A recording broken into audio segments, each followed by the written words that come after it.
Good morning. Paul Oneid, founder and head coach at Master Athletic Performance, founder, lead educator, and mentor at Coach's Corner University. We're here doing my favorite morning routine, which is having a coffee and starting work. Nothing fancy. I think the only fancy thing that we're doing today, that we do every day, is we're using our Happy Light for some vitamin D because it's 5 a.m. Usually I'd be at my desk, but it's Saturday, so we're relaxing on the couch with the puppies. This right here is pork chop. And then this old guy right here is Beefcake. Beefcake's 11 years old. I got him 11 years ago, which is crazy. He is such a sweet boy. So today I'm gonna be giving you 5 habits that I stopped doing that have allowed me to live the life that I live. If you've been following along with these vlogs, you'll know that I wake up every day and I do things that I want to do, and I don't do things that I don't want to do. And you could consider that a habit, but it's the culmination of a number of habits that I've adopted, a number of habits that I've stopped over the years that have allowed me to grow our business to a point where I've freed up time to allow myself to enjoy life and be more fulfilled in the things that I do. We're also going to be doing something special today. I am attending a charity deadlift event at the Life of Strength down in Fort Mill, South Carolina. The Life of Strength is owned by one of my dear friends, Paul Hewitt, and we're gonna be deadlifting for the first time in 13 months. I haven't deadlifted since before my knee surgeries, so we're just gonna go out, we're gonna have some fun and raise some money for a great charity, a local dog shelter. Obviously, dogs are very close to my heart. I have 2 of them tattooed on my calf. And I think more people need to help out within the community, and hopefully I can have some fun along the way. So I'll take you along with me. I'm gonna get some work done. It is 5:30. Just been sipping my coffee, getting my stuff ready to go. I'm gonna do some client replies. I'm gonna answer some emails. I'm gonna upload a YouTube video, and then I'm probably gonna go for a walk, have some breakfast, and head over to the gym. So I'll take you along for the ride, and we'll share the 5 habits that I stopped doing that helped me grow the business. Just had some breakfast, drove over to the gym, got there a little bit early. So I'm going for my walk now. I had to help Liv out around the house. But the first thing that I want to talk about, the first thing that I stopped doing that allowed my business to move forward, is I stopped trying to force progression. And I think that's going to sound a little bit off coming from me because I talk about personal growth and personal progression so much as a cornerstone of my personal philosophy. The one thing that I don't do is I don't force it. To me, progress is the process. So the process of taking action, the process of exercising your agency, that to me is where the progress lies. The progress lies in action. In my younger days, relating it back to training, because obviously I'm a meathead, every session I had to do more, whether it was more weight, more reps, more sets, more total volume. There always had to be some element of more. As I've gotten older, accumulated more scars, made more mistakes, I've come to realize that progression is not about more. It's about better. It's about refining the process. It's about getting more accurate within the process. Forcing progress is only going to lead to burnout. Forcing the process is a direct reflection of your insecurity. It's a direct reflection on your inability to accept that you are not putting in your best effort. You're trying to compensate for your lack of accuracy with volume. This is a fatal flaw.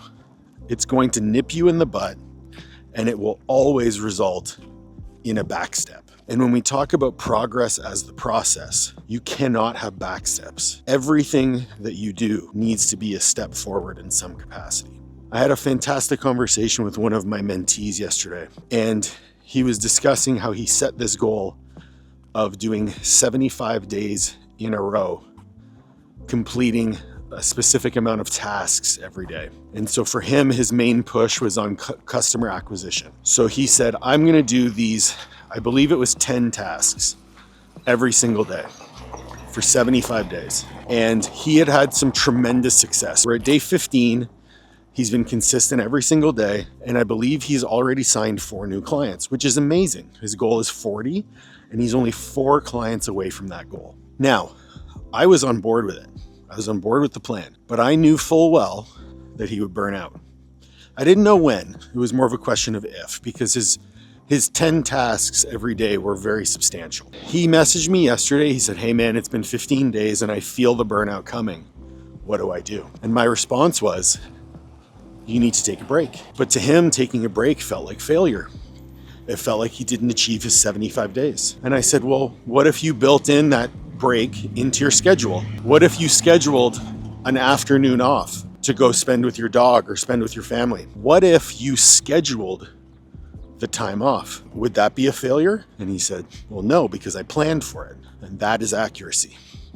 Accuracy is understanding that the plan has to be followed, but the plan can include times when you back off. That is refining the process. That is progress. Because not only is he going to have a full cup when he goes back to work, he's going to be more productive, he's going to be more fulfilled, and he's going to be more motivated because he's got a break built into his schedule where he can push and then pull back. So my number one lesson, things that I stopped doing to enable me to move my business forward, stop trying to force progress. I'm gonna head into the gym, finish this walk, and I'll catch you in a bit. Hey. Oh yeah. What's up? Morning.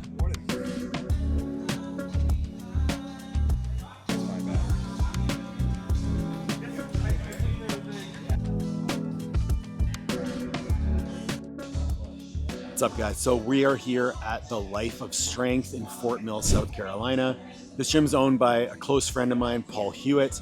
And honestly, if you're in the area, Charlotte, Fort Mill, even down to Rock Hill, and you want to power lift, this is the gym for you. He's got a tremendous amount of competition spec equipment, as well as, bodybuilding accessory movements, top quality equipment from Elite FTS, who I've been spoken about on the channel before, but I have a great relationship with Elite FTS, and their equipment is overbuilt and will literally last for the rest of your life. We're gonna get started around 10. It's 9:10 right now. The event's called Deadlift for Dogs. Paul is an avid dog lover. He has 4 dogs of his own, and this meet is to support a local charity that works with shelters in the area to rescue and treat abandoned and hurt animals. Obviously, as a dog lover myself, I'm excited to participate. There's gonna be 2 flights, very casual weigh-in. It's not sanctioned or anything.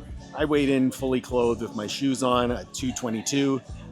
So I'm just gonna open up around 550 pounds, which my best deadlift all time is 725. I'm definitely not in shape to deadlift 725 after training 15 times already this week.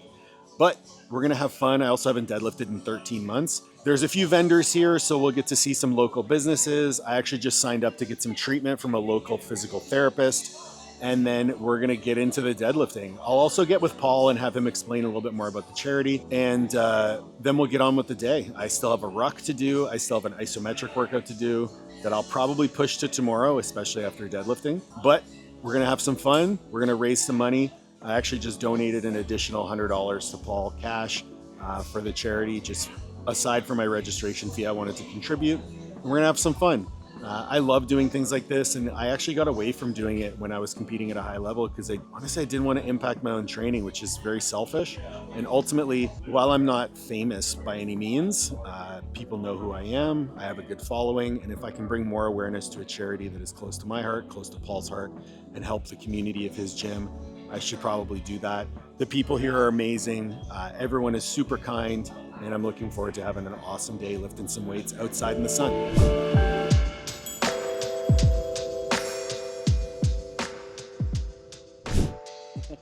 Hey guys, I'm here with Ryan from Movement, Spine, and Sport. Tell me a little bit about your business. Where are you located? What do you do? Yeah, most definitely. So we are Movement, Spine, and Sport. We are a complete care sports medicine chiropractic clinic located in the South Park area of Charlotte. So we offer all sorts of different services, chiropractic adjustments, of course, cupping, scraping, dry needling, but also lots of active care and rehabilitation. Really specialize in working with strength athletes, physique athletes, active adults. So if you guys check it out on Instagram, we are at Movement, Spine, and Sport or movementspineandsport.com. That was very succinct. You've done this before. So I am an active adult, and I am a physique athlete and strength athlete. So let's see if he can unfuck me.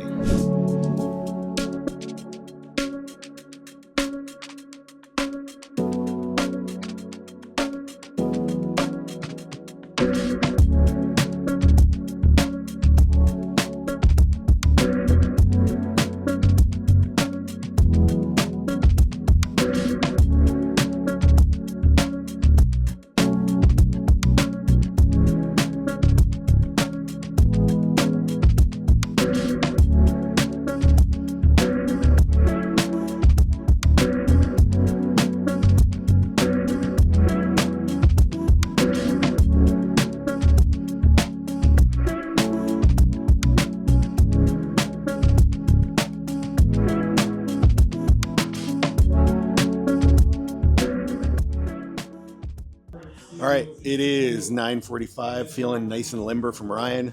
I'm gonna do my warm up, get ready to lift. Just had a Rice Krispie treat, which is an elite level pre-workout, and we're gonna get rolling. So I'm gonna get warmed up.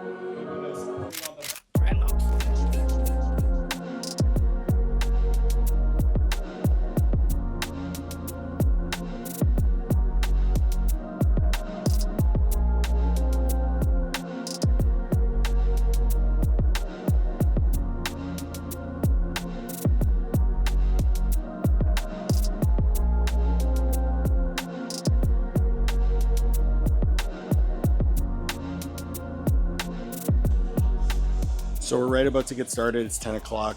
Girls are going up first, which means the platforms in the warm-up room are going to be open. Just did my warm-up. The beautiful thing about training so often is I'm pretty much always warm. So just going through a little bit of controlled articular rotations or cars, full body cars, then some deep squats, then some world's greatest stretch stationary, which is essentially single leg RDL, hip airplane, reverse lunge, thoracic rotation. One round through that, and I'm ready to roll. Super pumped to get started. I set my opener at 550, which I have no idea if I can pull it or not. So we're gonna find out and we're gonna have some fun.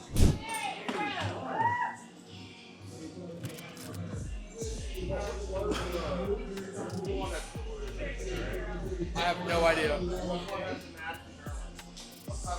I know Rick just left outside. I'm just heading to this right platform to call it a day.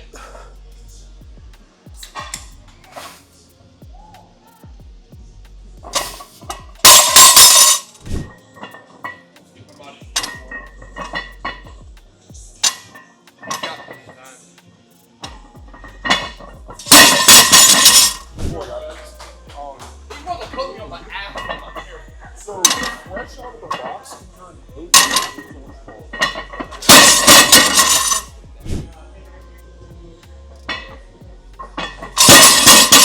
Oof. Ooh.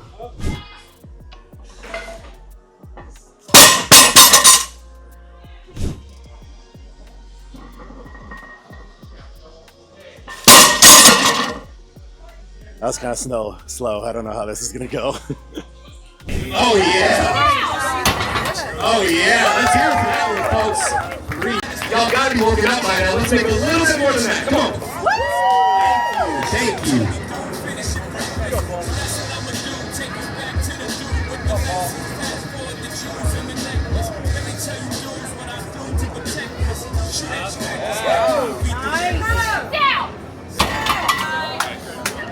Easy work there, Paul. Green, white, lights.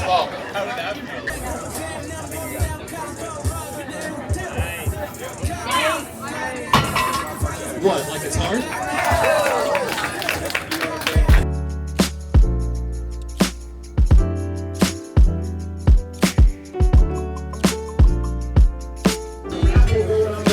This little thing.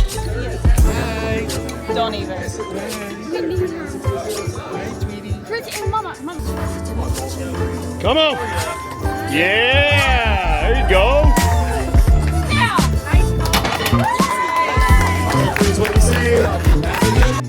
Come on, big dog.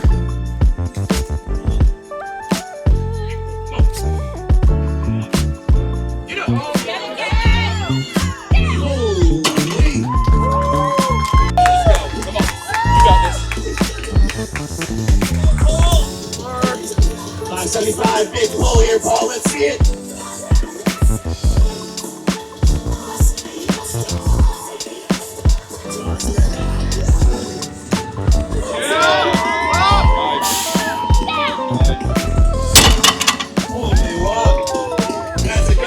That's better than the first one.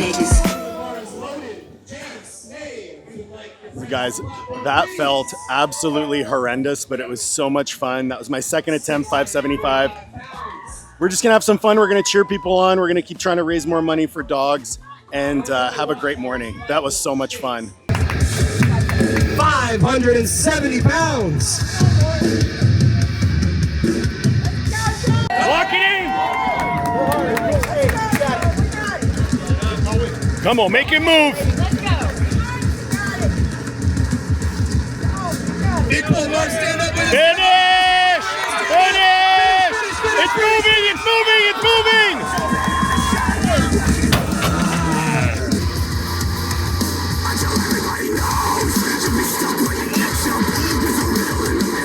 Let him hear you, folks. Get him up, get him up. Yeah, boy! Yeah! Beautiful. Let's give a round of applause for our winners. One hook to the platform. I'm here with my great friend, Paul Hewitt. Paul's the owner of the Life of Strength, and his gym put on Deadlift for Dogs. I just wanted to have him on. We raised over $2,000. Yeah, $2,200 today. And tell me a little bit about the gym first. So the gym, it's just your classic 24/7 powerlifting bodybuilding gym. We have a great community. It was inspired by a gym that we all used to go to back in Canada, and then hopefully we could turn it into something like that one day. But yeah, just 24/7, great group of people. Everyone gets along. Everyone spots each other. It's awesome. So tell me a little bit about what makes this charity so special, because you spoke a little bit about it at the end, but we weren't able to hear it. So basically, this rescue, it's forgotten, now family, because you're now part of our family.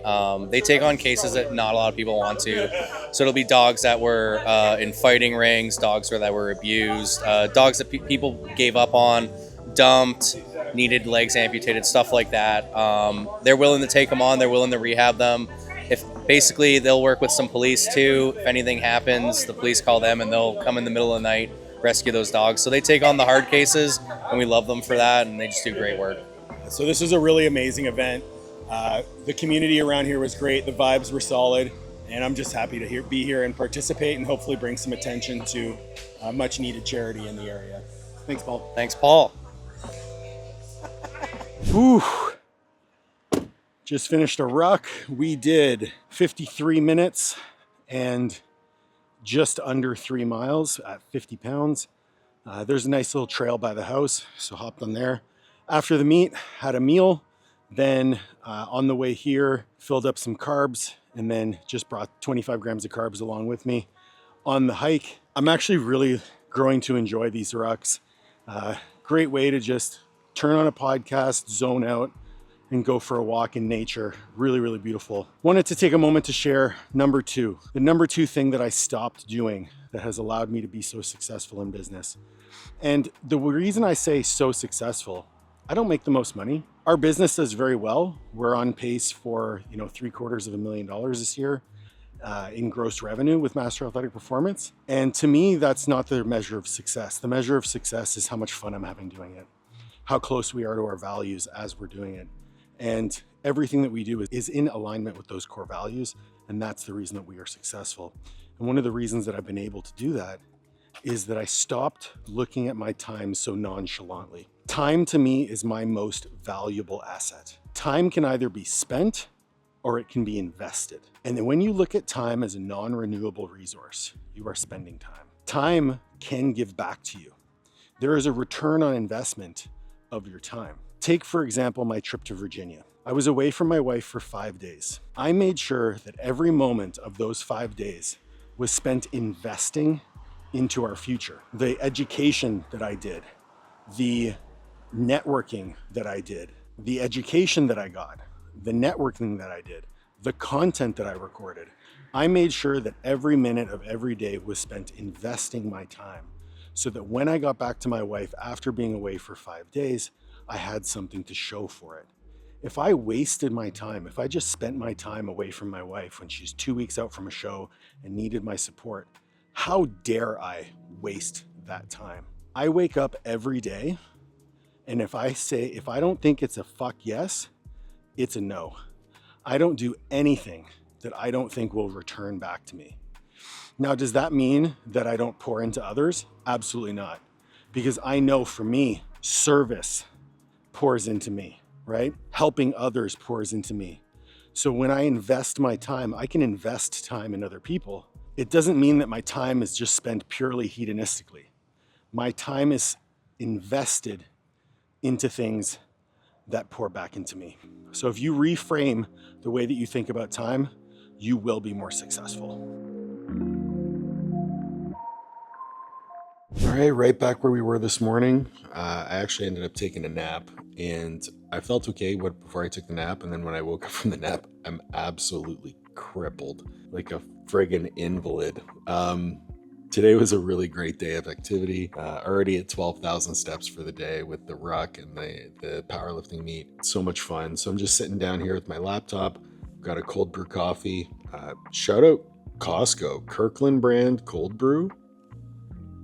Very nice. Which brings me to point number 3. The third thing that I stopped doing is I stopped allowing other people's emotions to affect my mood. One of the analogies that I use especially when dealing with clients, when you're dealing with very challenging clients and you are in a position where you want to help everybody, it can be really challenging on your own mental health.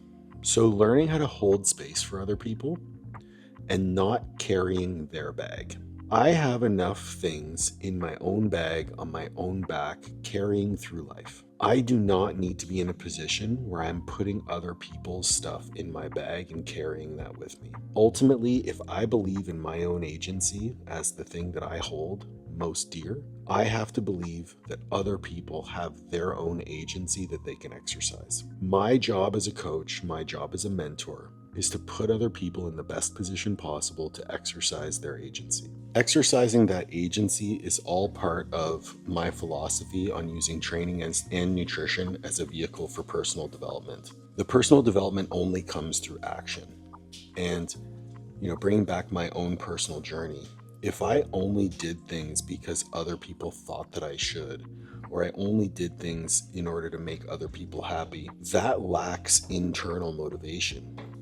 That locus of control is external to me. So I have made it a priority to be very clear on the motivations between my thoughts, feelings, and actions, and making sure that I'm only doing things that are important to me, for me, and fuck everyone else's feelings. I have never been disappointed with the outcomes publicly facing when I have acted in a way that's been in alignment with me. So the third thing that I've stopped doing is stop allowing other people's emotions or reactions to dictate my own journey. So I'm going to get some work done here. Liv and I are actually going to go to a movie at 6:15. She's a week out, so energy's quite low, but it's important for us to be able to spend quality time together every week. And I will come back to you with the number 4 thing that I have stopped doing that has allowed me to be successful. Good morning. Back at my desk. Yesterday got a little bit away from me in the evening. I went out and ran some errands, and then we ran off to the movies. Ended up seeing a movie called Weapons, which was supposed to be like a horror comedy. Not great. 1 week out from a show. Like I mentioned, it's important for Olivia and I to connect on a weekly basis. Having that time together, investing into our relationship is important. Even if we don't talk, just spending time in each other's space is so important for us to be able to connect. And when her energy is low, when my energy is low, a week out from a show kind of thing, that time is still important. So we spend some time, doing things that we enjoy. We both love going to the movies, so we did that. This morning it is 5:25, but I've been up for about an hour. I woke up at 4:30. Did my morning routine, and then I'm actually doing some meal prep right now. I'm cooking up some chicken breast and some ground turkey, and just sitting down at my desk. I did some of the dishes, cleaned up the kitchen, and which brings me into lesson number 4, the 4th thing that I stopped doing that has allowed me to be successful, and that's sleeping in. I wake up at the same time every day. Probably 3 out of 7 days I wake up to my alarm. Otherwise, I wake up before my alarm. So I'm usually up between 4:30 and 5 o'clock in the morning. There's a few reasons for that. The first one is, I've always been a bit of a morning person. I've always known that I've been more productive in the morning. As a strength and conditioning coach at the college level, our days started at 5. We were in the weight room at 5. So there was a period of my life where I was waking up at 3:10 in the morning to be able to get a little bit of schoolwork done and then drive 45 minutes to the school to start coaching. And Ever since then, I've always been a morning person. I'm just more productive. So I leverage that a lot. The other piece here is that if I know I have to wake up early in the morning, I will go to bed earlier at night. There are very few nights where I get in bed later than 9 p.m.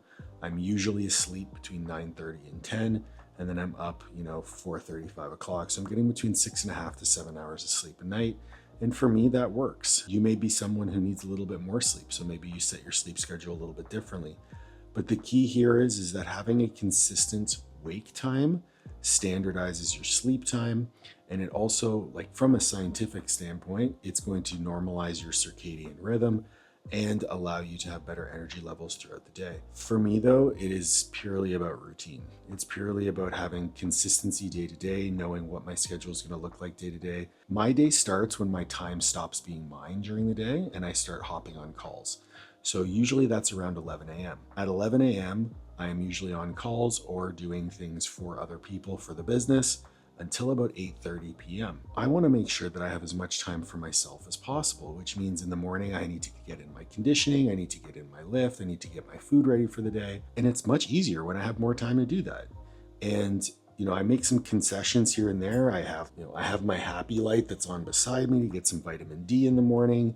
I wake up, I make my coffee, but I have my morning routine all set. So it's just become part of who I am. My ability to maintain that routine, even when we go on vacation, even when we go away, I try to keep my routine the same. I try to keep my sleep schedule the same, and my life is better for it. So the fourth thing that I stopped doing is sleeping in. Don't be a lazy piece of shit. The rest of the day is pretty simple here. I'm actually going to go do a bit of a recovery session at the gym. I have always been against the sauna and cold plunge from a recovery standpoint. But I'm finding myself in a position where I'm looking for a little bit of psychological recovery. I've always felt good mentally after being in the sauna. The cold plunge is something that I've never done because I haven't really had access to it outside of times when I'm post-workout, which I don't believe is appropriate for the cold plunge. So now that I have Sundays off, I'm gonna go to the gym at 9 and go hit the sauna and cold plunge. I also have an isometric workout to do, which is more so restorative. So I will go do that, and then I will hit you with the fifth lesson, the fifth thing that I have stopped doing. So stay tuned, it's a good one.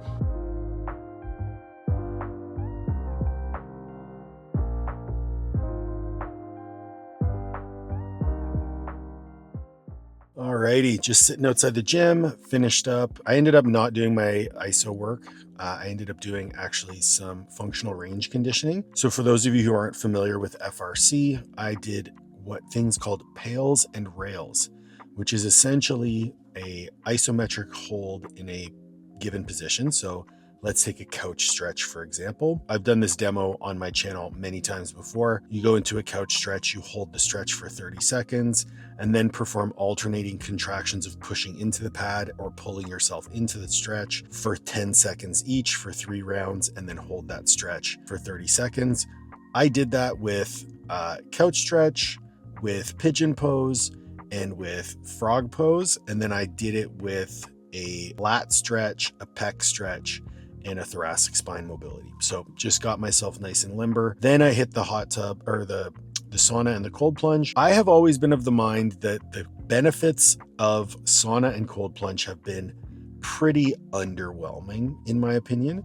But the thing is, I wanted to try it out for myself. I now have access to a sauna and cold plunge, and I now have the ability to access them on days when I'm not training. So now for once a week, I'm going to go in, I'm going to do 2 rounds of 15 minutes in the sauna, 3 minutes in the cold plunge, and then I'm going to measure my HRV and my sleep scores, and I'm going to see if they improve. That is my N of 1 study on me to see if it is actually beneficial or if it's just placebo. So stay tuned for the results on that. Maybe I'll do a video on that. So if you're interested, hit a comment down below. Let me know if you're interested in that video. I'll review the research and then we'll go over what I'm noticing and the sleep scores that I'm encountering. I've decided I'm going to do 6 take homes, 6 habits that I have stopped doing that have allowed me to be more successful. Number 5, I have stopped letting my own emotions dictate my mood. Number 3 was not allowing others' feelings to dictate my actions. I do not let my emotions dictate my mood. What do I mean by that? Your emotions are a physical response to a stimulus. I see something that is troubling, or I encounter something that is quote unquote stressful. The emotional response of my body is in preparation to respond to that stimulus. Very simple. I own my response. Liv and I had a conversation this morning, like married couples do, where I wasn't necessarily happy with how that exchange went. I did not allow that to affect my mood. We had a conversation about it and I moved on. The important thing to remember about emotions is they are triggers for you to reflect. Every time you feel something, it's important to understand why. Every time that you feel something, it's important to pause. As Viktor Frankl says, the only thing that you own is the time between stimulus and response. You can choose to be happy. I didn't like the exchange that I had this morning with my wife. That doesn't mean that I have to live the rest of my day unhappy. I paused. I didn't react. I actually removed myself from the situation. I reflected on it, and then we had a conversation about it. Then I went on with my day. I did exactly what I planned to do.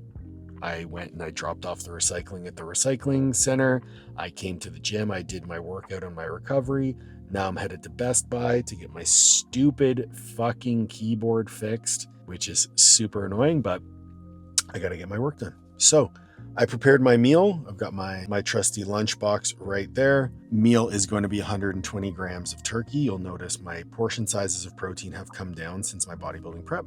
So I'm going to do 120 grams of protein, 200 grams of rice. Carb portions have come up.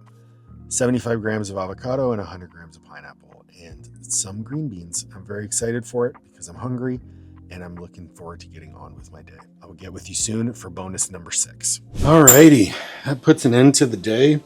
It's actually kind of fun vlogging all weekend. And that brings us to the end of the day. I am finishing up my day, 7:44 p.m. Just finished all my check-ins for Sunday. I spent most of the day at the desk after the training and feeling really good. My clients are crushing it and I couldn't be happier. Brings me to my final point of the night and then we will say goodbye. If you really enjoyed this video, make sure to hit me in the comments. Let me know what sorts of things you want to learn about coaching, about building your business, about personal development. And point number 6, things that I stopped doing that have allowed me to be more successful, have allowed me to be more productive. I stopped trying to do things on my own. One of the best books that I've ever read on business and time management is by Dan Martell called Buy Back Your Time. In that book, he essentially details a how-to guide on hiring a personal assistant, on outsourcing, things of that nature. Now, the first hire that I made was a video editor. I was spending a lot of time editing content and it would limit the amount of information that I could put out. I was spending so much time serving my clients, building out Coach's Corner University, but I was having opportunities to appear on different podcasts or appear on other people's YouTube channels or collaborate with others.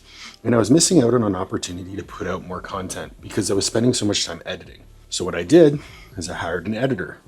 He's been with me since 2021, so over 4 years. And he edits literally everything that I do. This YouTube video, all the previous YouTube videos, all the reels that I put out, all the podcasts. And he does so at a very low price and puts out a fantastic product because I've been with him so long, I'm still on his grandfathered pricing. The reason I started with an editor is because that was my biggest friction point. Since then, I've hired a social media manager, an individual who posts all on Coach's Corner University and Master Athletics YouTube channels, on YouTube Shorts, TikTok, Facebook, LinkedIn. I also have a personal assistant who handles my schedule, handles my emails, and who does all of my blog posting, newsletter sending, things like that. Those were the friction points that I had identified first. Next, we hired somebody to help us build out our CRM.